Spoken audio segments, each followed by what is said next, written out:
sabía cómo era, porque él me decía, mami, no crea que todo lo que brilla es oro. Dijo, eso es corrupción. Ella es Rubiela Giraldo, madre de Diego Marín, una de las víctimas de ejecuciones extrajudiciales. Yo soy Catalina Aguilar y esto es ¿Quién dio la orden? En 2016 se dio la firma oficial de los acuerdos de paz entre el gobierno y la guerrilla de las FARC. Luego de más de 50 años de guerra, millones de desplazados y cientos de miles de desaparecidos, se da un nuevo hito en la historia del país. Uno de los conflictos internos más largos del mundo finalizaba, aunque no del todo. Aún quedaban respuestas que dar e historias que contar. Es por esto que surge la JEP, la Jurisdicción Especial para la Paz, propuesta para justamente dar aunque sea un mínimo de consuelo a las familias azotadas por la guerra. La JEP estima un total de 6.402 ejecuciones extrajudiciales por parte del ejército en contra de la población civil, realizadas en 31 de los 32 departamentos del país, producidas mayormente durante el gobierno de Álvaro Uribe, quien para ese entonces tenía de ministro de Defensa al futuro presidente entre 2010 y 2018, Juan Manuel Santos. Autor, justamente,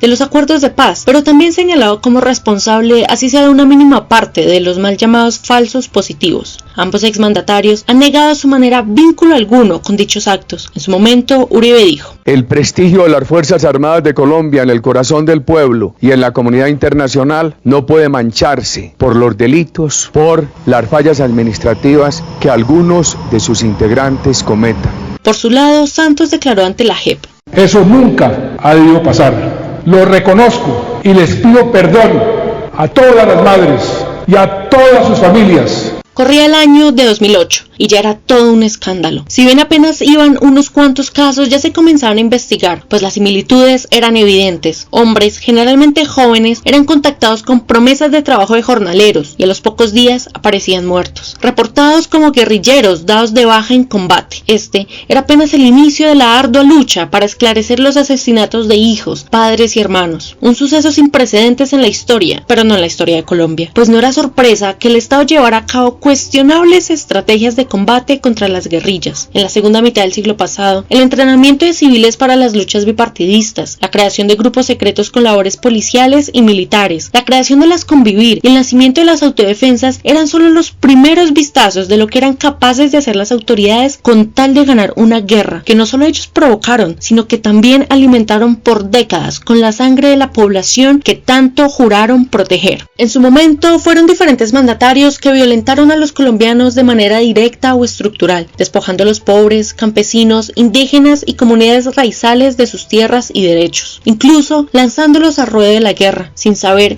que estaban sembrando las bases para las mayores injusticias que vivirían durante el gobierno de Uribe. Durante estas guerras, los epicentros eran claros: la zona andina y cafetera, la costa y los llanos. Estos eran los lugares que, más allá de sus precariedades, albergaban los enfrentamientos entre grupos armados, situación que, más allá del evidente abandono que sufrían, también los condenaría. Y yo le decía: quiero 2 chivos porque quiero hacerle un asado a mi pelotón. Esos 2 chivos eran los civiles que íbamos a asesinar. Las víctimas en todo proceso hacen parte de población vulnerable. Se ataca la vulnerabilidad, la falta de oportunidad de empleo y la educación.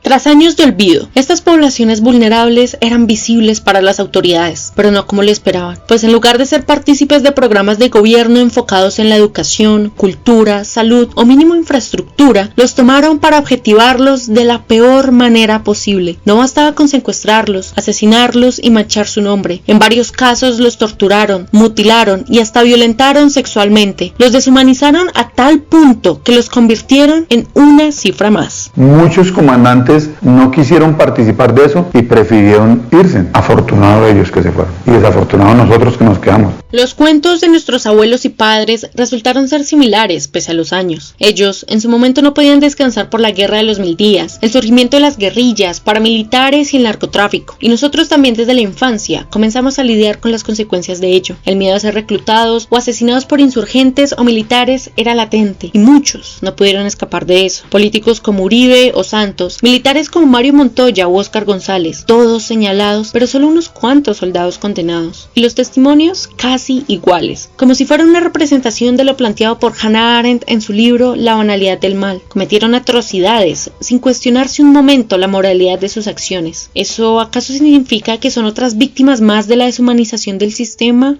¿O de verdad sí sabían lo que hacían? ¿Quién dio la orden? Mi madre me decía llorando: mija, hay que perdonar.